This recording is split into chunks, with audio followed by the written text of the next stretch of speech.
Hello everybody and welcome to RoXolid Productions. I'm Gary and today we're going to talk about a neat little device that I've recently picked up.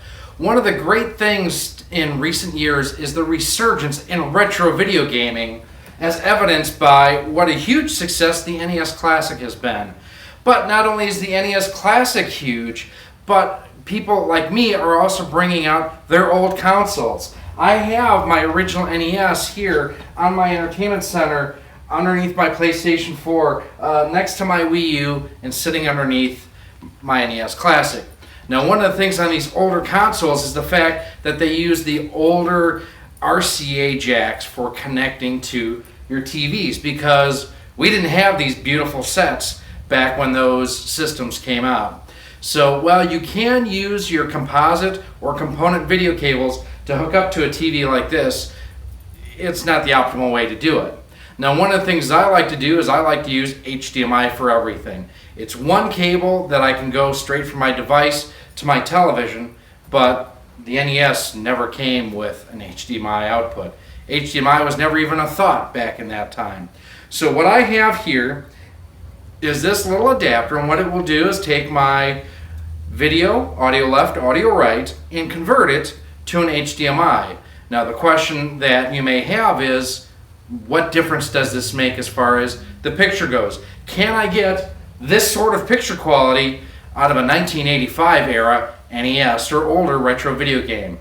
We're going to hook it up and we're going to show you comparing similar games on the NES Classic and an original NES. So to connect everything up, you basically need three things. You need your audio video cables, that's obvious. You need an HDMI cable, that's obvious. The other thing that you need is a standard mini, not micro, but a mini USB cable for power. Basically what I'm doing here is I am using my PlayStation 4 to provide power for this test. So I'm going to hook it up, and got my RCA jacks right here, and white to white, yellow to yellow, red to red, and my HDMI cable just plugs right in. And then plug in the USB for power. That's it. Now, I decided, I want to compare like for like on the NES Classic, which is native HDMI, to the original NES. So I've picked out two game cartridges that I actually have the physical cartridges for, Punch-Out, and I know they have the newer non-Mike Tyson's Punch-Out on the NES Classic. This is the original Mike Tyson's Punch-Out, and the original Castlevania. We're going to fire these up and see how they look. Now, one thing of note, I don't have the audio going right now. I will turn the audio up in a bit. If there is a noticeable audio difference from one to the other, I will play it through as you hear it there. If there's no difference, I will mute it in most post-production, just that way I don't get hit with like copyright violations or anything like that. Hope you all understand. So, first things first, I need to grab my TV remote, and I'm going to go to my HDMI 2, which is what this is now connected to. Now, on the side of this little converter box, it has either a 1080 or a 720 selector. We're going to try both to see if we see a difference. So we're going to start with Punch-Out.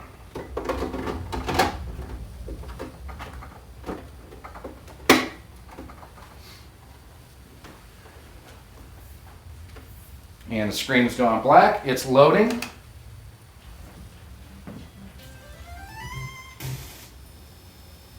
I don't know if you can pick it up, but there's a discernible audio buzz right now. You can also see there's quite a bit of artifacting in here that it doesn't look great. And the switch on the side is set to 1080p. I'm going to switch it now to 720 to see if we get any difference.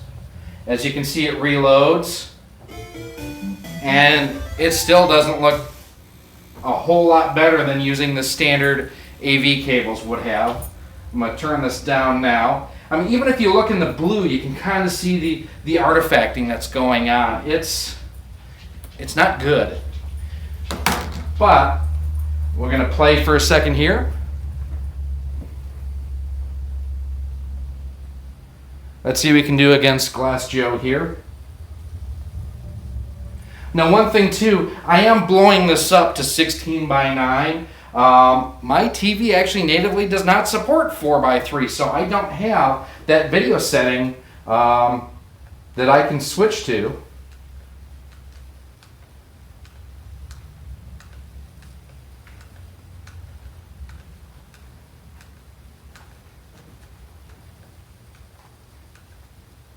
All right, Glass Joe, sit down. Oh, I missed it.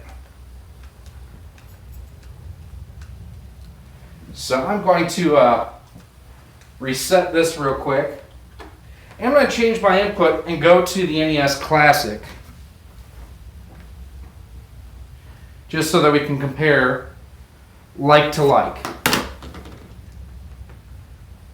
And I am still using the 8-bit DOE controller here.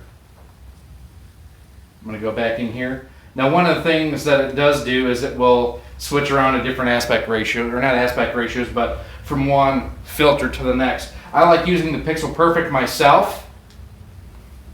So let us go down to Punch Out.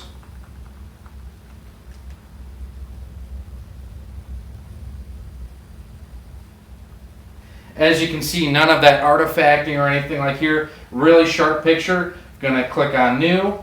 None of the artifacting here like what we saw with that adapter. This is super clean too. Correct aspect ratio too, or closer at least. It is not the 4:3, it's the Pixel Perfect like they call it.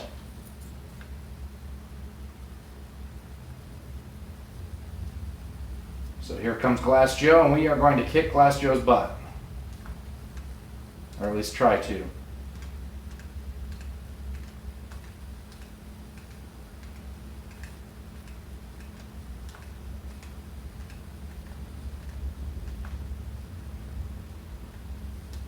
And there you can see I hit that a little bit better. I don't know if it was really introducing any lag or anything with the adapter in there. As we all know, there is a little bit of lag with the NES Classic. It is most noticeable on Punch-Out when you get to the higher levels.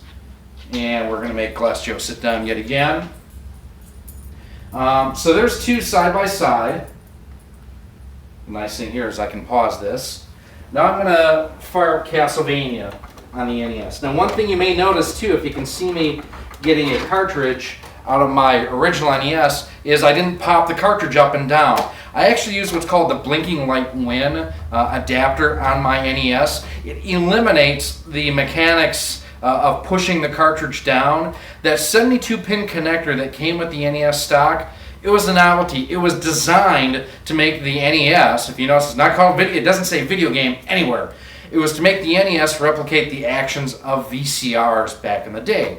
Well, that connector just wore out over time. The pins bent. It just wasn't a very good solution. What the blinking light win does is eliminates that altogether, and the games just slide right in. It's a great upgrade. If you have an NES, I can't recommend it more highly. So here's our Punch-Out we're going to pull out. And in we're going to go with Castlevania.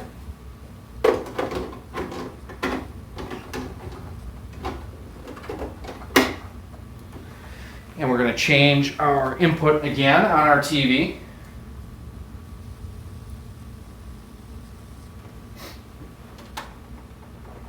And actually I'll turn up the volume a little bit too so we can see again if we still hear that. You still kind of hear that buzz.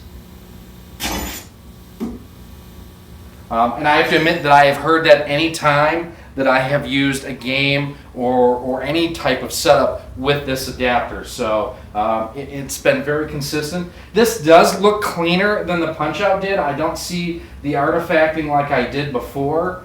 But here you can see in the blue, the solid blue, you can really notice the pixels kind of popping out. Even here too, this doesn't look great.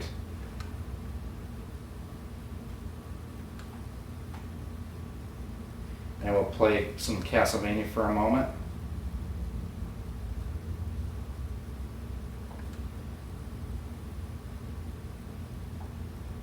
Here again, if you look in the bushes, you can see the artifacting that's coming out.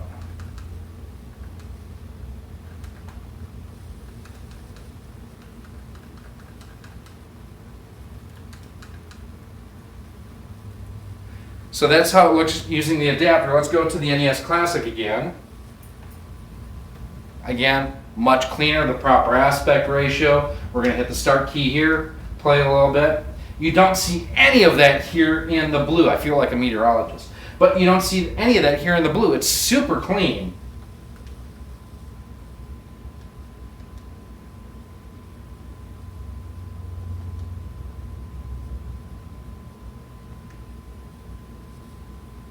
And I mean, playing this versus on the original console, I mean, again, no lag or anything that's come through here.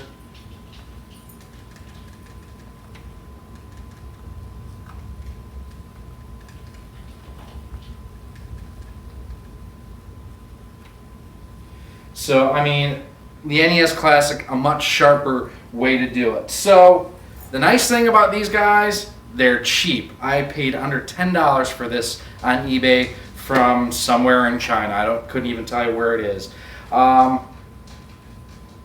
It's called an AV2HDMI upscaler 1080p. This isn't an upscaler, folks. It's a port converter is all it does, and it doesn't even do that very well. I know there are more of them out there that cost more. They may do a better job, but for the money, I can't recommend this piece of equipment. If you're into retro gaming like me and you want to hook it up to your high-def TV, I wouldn't waste your money on that. The FrameMeister is out there. It's super expensive. It's a better way to do it. Even better still, I would go with a high-def NES conversion, like through many of the guys. I'll link them down below. I believe Review Tech USA is one of the guys. Does a great job. Jason is the guy's name. Does a great job out there. Don't waste your money on that. All it does is it converts, does not upscale, and the result is pretty crappy looking. So that was our review of the AV to HDMI adapter out there. I hope you guys have liked it. Please feel free to like, comment, and subscribe. Let us know what you think. Let us know what other items you want to see us review in the future. What kind of tech tips you're looking for as we're looking to expand and grow the channel. I do thank you for watching. Again, I am Gary with RoXolid Productions. We'll see you soon.